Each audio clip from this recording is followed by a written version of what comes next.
What's up, YouTube? It's Barry with Exceed Your Goals Fitness.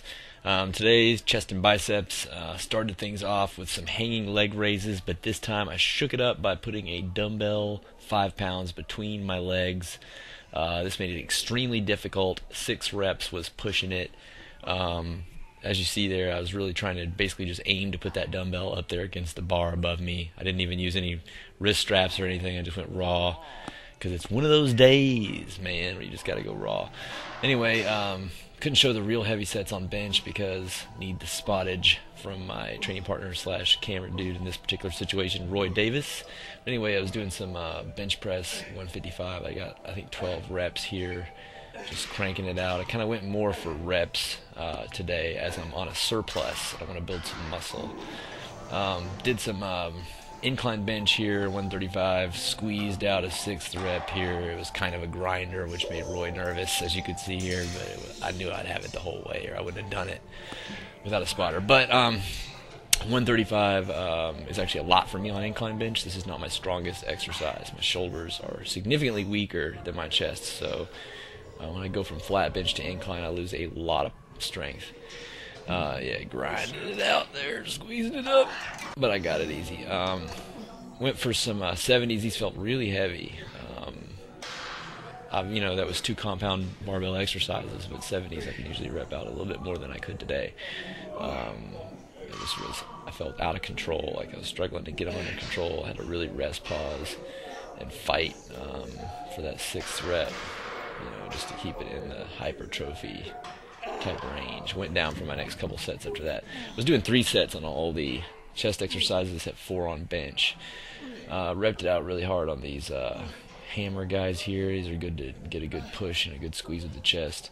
I didn't go super heavy because I wanted to get a lot of reps in. And then finished it off with some dumbbell flies. Dumbbell flies I don't like. I don't feel like biomechanically they work great for me. I feel like they are harmful for my shoulders, so I do them rarely, and I do them very light.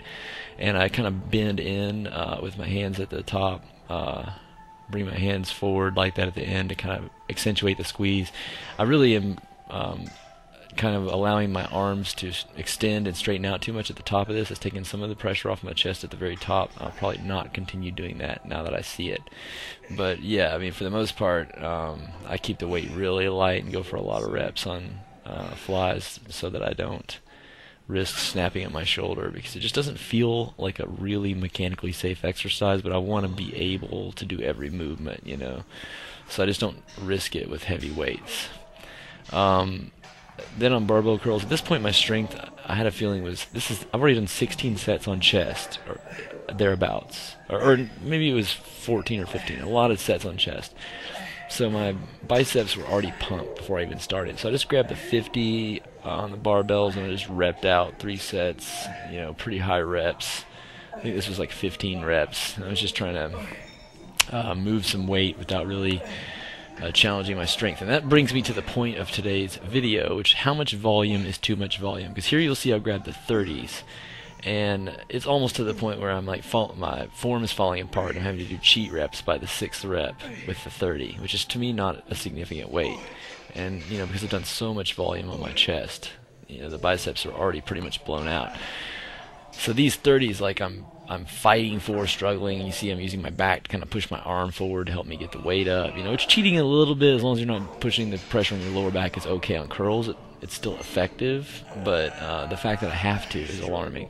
Now you'll notice the next exercise, dumbbell hammer curls. I'm all the way down to 22.5 pounds, and after the 6th rep here, I'm about to have to rest pause to get up to the 10 to 12 rep range I was kind of anticipating doing when I picked these weights up. So this is the point at which I wonder, is it still worthwhile for me to be lifting weights anymore past this point? I still did and I still do, but this particular moment, the level to which my strength has dropped, I'm moving such non-serious weight, it just bang for the buck. I know it's not good, but is it even productive? That I don't know.